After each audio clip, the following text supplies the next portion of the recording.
Chapter 1. Ashes to Ashes.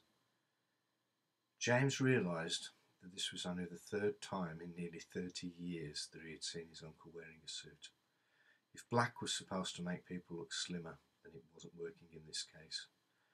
Breen could have made £1,000 worth of Savile Row tailoring look scruffy, just didn't have the body for a suit.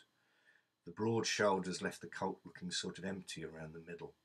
Even the developing beer gut which overhung the tight trousers couldn't fill the gap. James was glad that he was there. The strong working class accent reminded him of a world that now seemed so far away, but a world that he had been and still in some ways felt part of. The baby in his cousin's arms seemed quiet, even content. This was probably the first time that she had not been the centre of attention. The subdued atmosphere in the car might even have been a welcome relief from strange faces thrusting towards her, making funny noises. The thought almost induced a smile as he tried to view the world from the baby's perspective. Over the canal the mist was thicker than usual, not as thick as the smog that James could just about remember from childhood.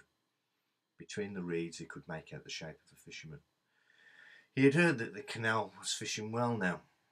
The factory pollution that had stifled the canal for years had virtually stopped, mainly because there weren't factories along the canal anymore, just warehouses. The canals that spread from the countryside deep into the urban waste were transporting life back into a land that was noted for its dead blackness. Along with the fish came other intrepid colonisers. Waterbirds inhabited the reed beds, foxes patrolled the towpaths, bats ruled the air at night, and the ever-present rats were doing well too. Rats always do well, the survivors of the animal world. No matter how bad it gets, you always seem to find rats. The stories that his grandparents and great-uncles and aunts told around the glowing embers of coal fires often referred to the canals. The canals had been cut to transport coal. James's family had been transported from Wales to the Black Country to mine the coal. James had never seen the tin bath that once hung by the outside toilet actually used, but he had seen the coal tattoos on his great-uncle and grandfather's backs, lines of dust that had entered cuts in their youth and stayed with them for the rest of their life. Driving slowly through the over-cultivated, orderly gardens, well kept and attractive in a local council parks department sort of way, a small building dominated by a large chimney came into view. The small family group left the car. There were quiet conversations, while the young mother positioned herself close to the door, easiest to make an escape, lest the cries of awakening from the child cause a disturbance. James didn't think his grandmother would have really minded a disturbance to proceedings. She was far more likely to have been found in a public house than a church on Sunday, and never took herself that seriously. The vicar talked at length, telling close friends and family about a woman he hardly knew, followed of course by the embarrassed mumbling song of those who don't know the words and never sing, while feeling compelled into putting an half-hearted effort. To add contrast, an ageing relation from the valleys, deep tones echoed around the chapel. His short but robust wife had much the same build as James's grandmother. A close friend cried, partly for her last companion, partly because of the lonelier future she now would have to face. Perhaps she needed a drink. The old lady had requested that every type of drink be available at her wake, and that people were to have a good time. That was how she wanted to be remembered, not by the solemn ceremony, but by life. She had loved to drink and talk, having a laugh. James didn't want the comfort that drinks can so often bring. At the first opportunity he left, heading towards the greener hills of Clent. Travelling along a road with ever-increasing numbers of trees and green spaces raised his spirits.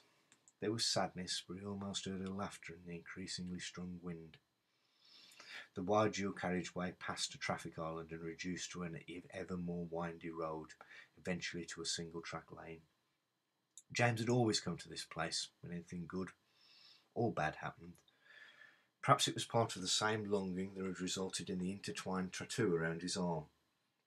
A need to define himself, a tattoo that even then was beginning to look a little dated. However, the tattoo did link him to a far more authentic place and past that most had forgotten. The hedgerow had long since encroached into the graveyard. A sandstone tower dominated the church. Once intimidated gargoyles had been eaten away by wind and rain, a testimony to the building's age. However, this had been a holy place long before the church. Down an overgrown path, over a stile, and then a sharp drop led James to a spring. Life poured from the ground, next to a sign advising people not to drink the water. Trees formed a kind of roof, transparent enough to encourage the myriad of spring flowers that crowded around the small stream. The music of the stream was subtle, and sitting on a large rock, James allowed the flow to relax and carry him away. His eyes closed and muscles relaxed. When his eyes opened, it was indeed the same place, just a little greener, a little more life, birdsong, and insects in the grass. James used the experience as therapy. To him, nothing had really changed. He had just become more aware of what was around him. His awareness also stretched to the fact that he wasn't alone. A thin female figure, quite tall, was standing by a rowan tree. The tree was covered in tied-on pieces of paper, every colour imaginable. She must have been there some time, or he would have heard her walk along the track. Or perhaps he had fallen into a sleep. He didn't think he had, but he wasn't 100% certain. She was aware of him, but certainly not staring at him. When their eyes finally met, they both smiled slightly and nodded. She took a piece of cloth from her pocket and fastened it around a branch of the tree. Turning her back to him, she started to walk away, but then turned and spoke. There's a strong wind blowing across the valley and into the west.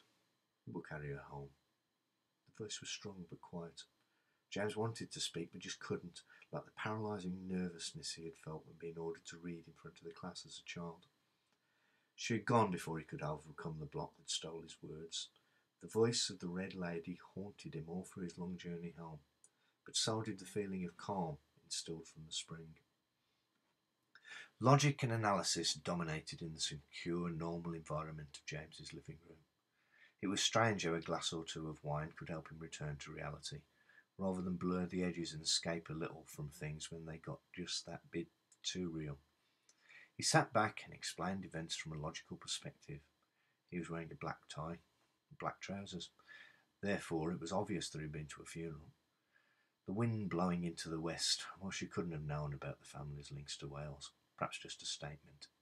He remembered the passing of people into the west from Lord of the Rings, the old Avalon stories. This lady had been to Glastonbury perhaps once too many times. She looked the type, partaking in who knows what weeds and mushrooms. He smiled at the thought of another larger red-haired lady who would often indulge in the mushrooms, and staring in candlelight come out with some very strange statements. He missed his old friend. Then his thoughts returned to the more emancipated Lady of the Glade. Is a man more likely to mourn a woman more deeply than a man, and seek solace in such a place? Is that how she got she bit right? James remembered going to the Glade after his grandfather's funeral too, so it must have been a guess.